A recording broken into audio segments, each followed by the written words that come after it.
Prej disa ditësh ish kryeministri Sali Berisha ka nisur një ofensivë të përditshme politike kundër zëvendës kryeministres dhe ministres së infrastrukturës, pas procedimit nga SPAK për çështjen e tenderimit të tunelit të Llogaras. Në çdo deklaratë publike, Berisha kërkon arrestime, duke e paraqitur hetimin si simbol të korrupsionit qeveritar, por faktet tregojnë se brenda këtij projekti, një nga firmat më të rëndësishme në bilancet financiare përket familjes së tij, sipas dokumenteve të siguruara nga pamfleti, ekspertja kontabël që ka certifikuar bilancet e punimeve të tunelit të Llogaras është Shpresa Breçani, vajza e motrës së Sali Berishës. Emërimi i saj si eksperte është bërë nga Gjoka Konstruksion, kompania që zbaton punimet për llogari të koncesionarit turk. Shpresa Breçani ka qenë përgjegjëse për analizën e kostove, miratimin e bilanceve dhe raportimin financiar të projektit, detyrë që e ka ushtruar deri në gusht 2025, kur u mbyllën llogaritë e investimit bazë. Nëse gjatë hetimit rezultojnë abuzime me kostot apo fyerje të shpenzimeve, përgjegjësia bie drejt për drejt edhe mbi ekspertët që i kanë certifikuar bilancet, pra mbi Shpresa Breçanin. E njëjta eksperte ka shërbyer më parë si kontabiliste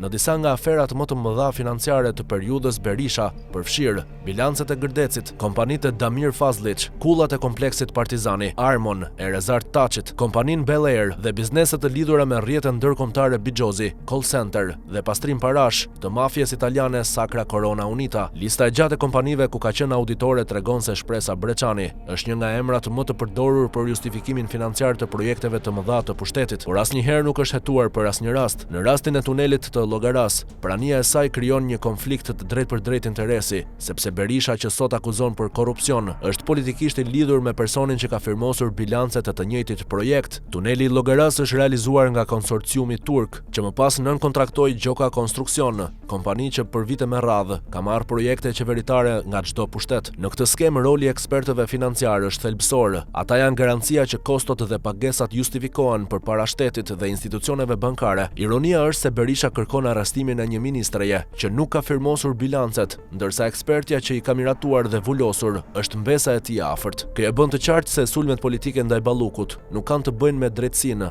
por me përpjekjen për të devijuar vëmendjen nga fijet që çojnë në oborrin e Berishës vet. Në përfundim, fakti që Shpresa Breçani ka qenë eksperte financiare e tunelit të Llogaras përbën provën më të qartë se rrjetat e vjetra të interesave politike dhe ekonomike nuk janë ndarë asnjëherë nga projektet publike strategjike, dhe sot, ndërsa Sali Berisha akuzon të tjerët për korrupsion, firma e mbesës së tij qëndron mbi bilancet e një prej koncesioneve më të mëdha të qeverisë Rama.